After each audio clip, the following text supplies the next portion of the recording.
Anu Pang, ini kita mau bertanya tadi, kita makan siang tadi dan kita bersama pimpinan Pondok Pesantren DDI Mangkoso Baru, Profesor Dr. Haji Farid Wajidi, MA.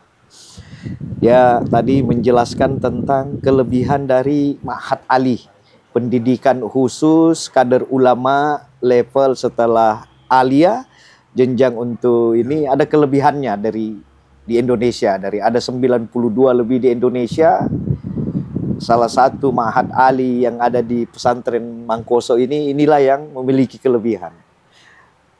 Itu bagaimana ceritanya kelebihannya, Puang? Setara katanya bisa langsung diterima S2 ijazahnya di Al-Azhar di Kairo. Menurut asesor yang pergi meninjau, memeriksa, dan itu sudah ada akreditasinya. Dia dikasih akreditasi mumtaz, artinya cum laude. Ya. Salah satu kelebihannya, materi yang diberikan memang lebih tinggi daripada yang lainnya. Sudah diperiksa itu. Mata-mata kuliah yang diberikan kepada santri kita ini, memang tidak ada yang seperti itu. Yang lebih tinggi. Rata-rata Ma'had Ali yang ada, itu semuanya menggunakan kitab-kitab klasik. Kitab kuning. Sementara di Mangkoso ini dipadukan antara kitab-kitab klasik dan kitab-kitab kontemporer. Kenapa? Karena itu gaya bahasa dua model ini beda. Gaya bahasa kitab-kitab klasik berbeda dengan gaya bahasa kitab-kitab kontemporer. Kita berikan kepada santri kita itu supaya menguasai dua-duanya. Itu satu kelebihan. Memang lebih di atas pengakuan mereka itu. Ini sejarahnya sudah berusia 20 tahun, Pon. Ma'had Ali ini. Ma'had Ali sebenarnya yang usianya itu nanti tahun 18 baru mulai dibesarkan. Sebenarnya awalnya itu saja saya datang, hanya belum resmi waktu itu. Belum resmi ya Ma'had Ali tadi. Sejak saya datang langsung pengajian yang di masjid yang saya hadapi memang hanya untuk tingkat mahasiswa. Jadi itu sebenarnya Ma'had Ali. Cikal bakalnya. Ya, itu berarti 85 sudah mulai ada. Memang sudah ada. Tapi yang model klasikal dipadukan itu memang Ma'had Idadiyah dulu ya, sudah ada kelasnya. Jadi dulu Tribuners ini kalau kita masuk sekolah tamat SD dulu atau tamat ibtidaiyah di luar, kemudian masuk ke sini, banyak yang ini karena kita berkurang tahun kita. Karena masuk Idadiyah 1 tahun, Pak. Itu ceritanya, sejarahnya mendirikan Idadiyah bagaimana itu, Pak? Ide awalnya itu. Hanya sampai 5 mata pelajaran saja selama 1 tahun. Itu awalnya karena salah satu prinsip yang dipegang oleh Guruta. Ialah kualitas Mangkoso tidak boleh menurun, tidak boleh kurang.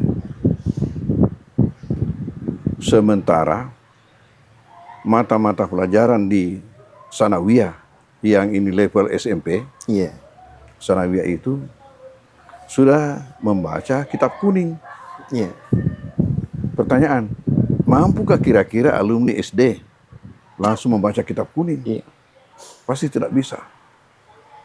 Maka dulu itu sistem di sini sampai saya kembali dari Kairo, nanti setelah saya kembali baru dirubah. Santri itu mempunyai 2 kelas. Terpisah kelas agamanya dengan kelas umumnya. Terpisah.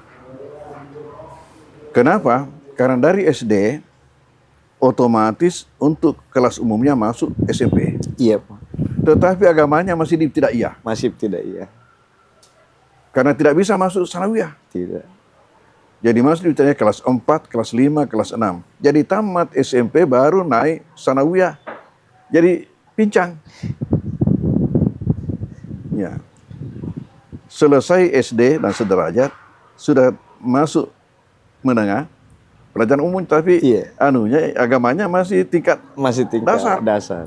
Tapi masih saya zaman saya Pak kan 86 itu mulai 85 mulai. Itu ijazah masih 2 Poang ya di sini. Antara ada ijazah dari sanawiyah dulu, Ya. ada ijazah dari Kan masih ada kelas lama itu. Masih, iya. Masih ada kelas lama, kan ini gagasan baru. Iya. Nanti ada tahun 85. Iya. Itu saya pikirkan. Iya. Saya pikirkan bagaimana sehingga santri masuk di Mangkoso hanya satu kelas tapi dua-dua sederajat. Sederajat. Sederajat. Itulah melahirkan konsep Idadiyah. Bagaimana yang semestinya 3 tahun belajar di Ibtidaiyah baru masuk sanawiyah, bagaimana sehingga hanya 1 tahun. Iya. Saya ini jadi waktu itu kita bisa masuk MAPK karena ada ijazah sanawiyah. Ya. Andai kan ijazah Idadiyah, Pak denalai. Mana cara? Tapi itu sudah dipikirkan sejak ada di Mesir, Iya. sebelum pulang itu. Sebelum pulang, nanti Sudah. saya akan terapkan nanti kalau kembali nih. Jadi awalnya dulu itu alot juga itu diskusi dengan guru ta, Iya. baru diterima. Karena itu ada pandang mengatakan dirugikan anak-anak 1 tahun. Iya. Oh, iya betul. Di mana teman-temannya sudah naik kelas 2 baru dia Baru masuk kelas 1. 1 ya, betul. Tapi prinsip saya katakan pertama tidak rugi. Yang rugi itu kalau tidak belajar. Kalau orang belajar tidak rugi. Iya. Kemudian yang kedua, andai kata pun dikatakan rugi, tidak apa-apa rugi 1 tahun, tapi dia akan menang seumur hidup. Masya Allah. Itu prinsip. Nanti ini hasilnya nanti dia dilihat setelah selesai nanti. Jadi banyak itu waktu masih apa ini apa yang membuka. Tapi setelah nanti ke atas dia ada rupanya begini. Huwa humahum hiya humahunna. Alfiyah Pak. Iya. Itu banyak begini. Nah pernah suatu ketika terhenti itu. Iya. Terhenti. Tahu-tahu apa yang terjadi? Ini alumni sampai angkatan kamu itu. Iya. Memprotes. Tapau TV mengindah dia, Pong. Kita ini jadi manusia karena indah dia. Itu yang saya katakan. Hasil itu katakan. Walau andai kata dikatakan rugi 1 tahun, tidak apa-apa. Tapi dia akan mengenang seumur hidup. Iya. Nanti dia lihat. Kalamun al-lapsul mufidu kastaqim. Iya betul. Itulah. Ternyata menjadi inceran ini sekarang. Tapi itulah memang modernisasi awal Mangkoso ya, model memadukan model klasikal dan model duduk bersila di Masjid Poya 85 kita pulang dari Mesir itu angkatan pertama. Dan itu ada Syekh Basyuni saya ingat sampai sekarang itu masih berlanjut Pak. Ini tadi di sini ada dari Palestina Mesir ini Ustaz Ibrahim. Itu apa namanya? Itu Profesor Azhar itu. Tapi dia putar-putar. Oh. Ya asli orang tuanya dari Palestina, tapi orang tuanya juga artinya banyak keturunannya. Ya, kalau pengalaman dia itu pertama dari Azhar itu di Saudi Arabia itu ada 10 tahun kalau tidak salah di situ. Baru ke Malaysia. Di Malaysia 25 tahun. Masya Allah. Oh berarti semua Melayu Pak. Dia katanya, saya ini selalu bergaul dengan bahasa Arab saja di sana di Malaysia. Karena hanya di tingkat perguruan tinggi dan yang dihadapi itu memang hanya berbahasa Arab. Jadi ada paham sedikit-sedikit. Ibrahim Saki As-Sami. Ya, Salah Ibrahim. Salah Ibrahim. Salah Zaki Ibrahim. Saki Ibrahim. Profesor Profesor Qiraah Sab'ah. Ya. Masya Allah. Dan ini setiap saat di DDI Mangkoso ini masih ada syekh-syekh begitu yang datang. Pak. Rutin. Kira-kira. Nah, terus untuk tanah wakaf Pak, bagaimana anunya itu untuk pengembangan pesantren yang menjadi terbesar di Indonesia Timur nanti kita terima dong. Nah, ceritanya waktu saya datang. Iya. Kan waktu itu hanya di sini. Sekitar ini. Iya. Sekitar ini. Jadi santri-santri laki-laki ada pondok-pondok di belakang. Selain daripada itu juga di rumah-rumah masyarakat di kolom-kolomnya itu dibuat jadi asrama mereka. saya datang, suatu ketika Allah memberi isyarat kepada saya. Memberi isyarat kepada saya lewat mimpi. Iya. Bahwa pesantren ini akan maju. Dan kalau maju, tidak muat uang kosong. Sehingga ketika itu apa yang saya lakukan? Saya pergi menghadap bupati. Menyampaikan hal itu. Andi Sultan waktu itu, Pak. Ya, Iya. Mansur Sultan. Mansur Sultan. Apa jawaban beliau? Kalau begitu, carilah lokasi di sekitar Mangkoso. Kalau masih dapat tanah pemerintah, insya Allah kita bantu. Tapi kalau tanah masyarakat, tentunya pesantren berhubungan dengan yang bersangkutan. Iya. Oke. Pulang, tanya-tanya masyarakat, Iya. masih adakah di sini tanah pemerintah yang dekat? Masyarakat menunjuk Tondronge dengan Bulampang. Iya. Dengan ucapan mereka, itu Tondronge dengan Bulampang masih tanah hehe. Tanah hehe agak rupa. Ternyata hehe itu di dalam buku rinci. Kan Iya. petanya itu tanah, Iya. buku rinci yang dibuat Belanda dulu. Iya. Tanah pemerintah ditulis di situ GG, Iya. kodenya GG. Iya. Tapi orang Belanda menyebut G itu dengan he. Oh. Jadi orang Belanda mengatakan tanah hehe. Masyarakat kita ikut tanah hehe. Karena gaya Belanda, bahasa Belanda itu H itu G itu. G, ya. Seperti tehel. Tegel. Tulisannya tegel. itu. Tegel. Iya. Iya. Maka datangnya G tehel. Tegel. Oh, itu sejarahnya. Dan Iya. mimpi itu apa, Puang, anunya kalau bisa? Adalah Ada. yang itu tarik maknanya. Lalu saya buatkan permohonan. Iya. Yang sekarang namanya apa itu? Proposal. Iya. Kalau itu pasti Proposal. masuk ke permohonan. Minta itu 1, kemudian 2, kemudian 3 sambungannya Tondronge ke atas. Paceke. Oh iya. Jadi bersambungan. Ya itu yang sekarang kelor yang dipakai. Jadi benar-benar kita garap 2.1. Iya. Datanglah beliau itu meletakkan batu pertama. Pak Mansur Pak Sultan. Mansur. Datanglah meletakkan batu pertama bersama-sama dengan pejabat-pejabat baru. Dan itu ada peristiwa ketika itu, ya unik juga. Diletakkan pada hari Jumat bertepatan dengan 1 Muharram. Oh. Di mana masyarakat kita masih memahami sebagian besar 1 Muharram itu nakase. Nakase, iya. Hari nakase. Ya, hari celaka. Ini pesantren kok. Kenapa ini? Justru kita mau mematahkan pandangan itu bahwa sebenarnya hari itu buat orang muslim adalah hari berkah. Hari berkah. Itu nakase buat orang kafir, bukan buat kita. Sampai ada yang mengancam, hati-hati kok nanti itu setiap tahun ada korbannya. Iya. Istilahnya katu matuk nacerak nasutungkat Ceraki, iya. Tapi alhamdulillah apa yang terjadi? Ya, setiap tahun ada kurbannya. Mereka berkurban kalau setiap hari raya. Hari raya. Dan tidak sedikit, lebih 10 ekor. Bapak, alhamdulillah. Itulah berkah aduhnya. Dan awalnya semua santri karena masih kelas dulu, belum ada ditempatkan di rumah penduduk. Di rumah penduduk. Masya Allah. Dan itu karena penduduk ini berjiwa pesantren semua, tidak ada yang namanya sewa menyewa. Tinggal saja di situ. Ya. Sampai langkah kedua, diupayakanlah untuk masing-masing santri mengupayakan pondok-pondok sendiri-sendiri. Alhamdulillah. Ya, itulah wakaf. Itulah pondok-pondok macam-macam. Macam-macam ada besar rumah, sesuai dengan kemampuan orang tuanya saya itu. ukuran orang tua, Pak, itu ukuran 5 kali 5, Pak.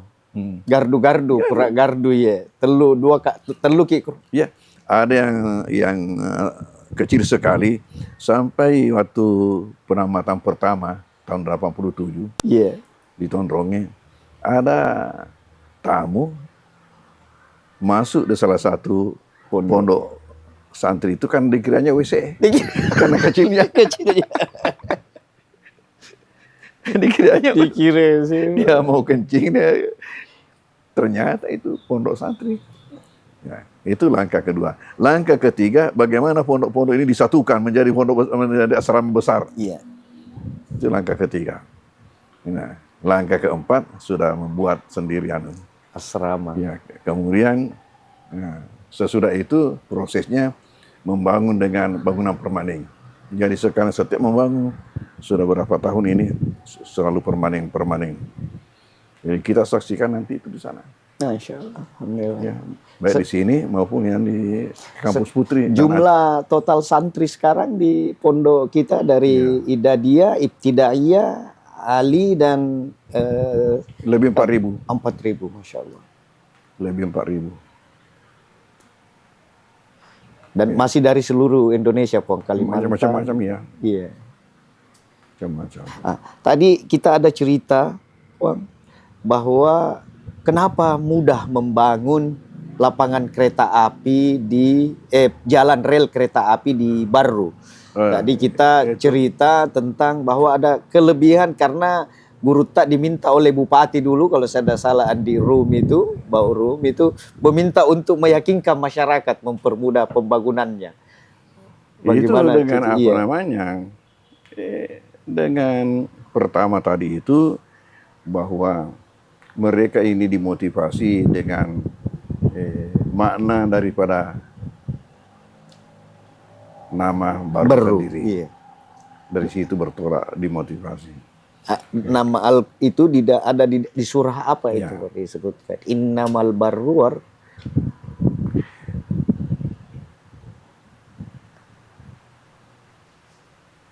Ada ayatnya bahwa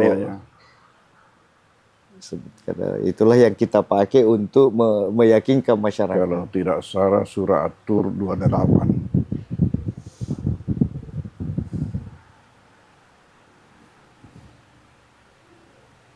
Innahu huwal baru. Sebenarnya itu sifat Tuhan. Bahwasanya dia itu, innahu, hu itu huwa. Al-baru ar-rahim. Maha suka melakukan kebaikan, lagi maha penyayang. Kebetulan nama kabupaten ini baru. Iya. Nah, dengan itulah kita motivasi rakyat. Ada 560 kabupaten di Indonesia. Tidak ada yang punya nama dalam Al-Quran. Dalam Al-Quran. Kecuali baru.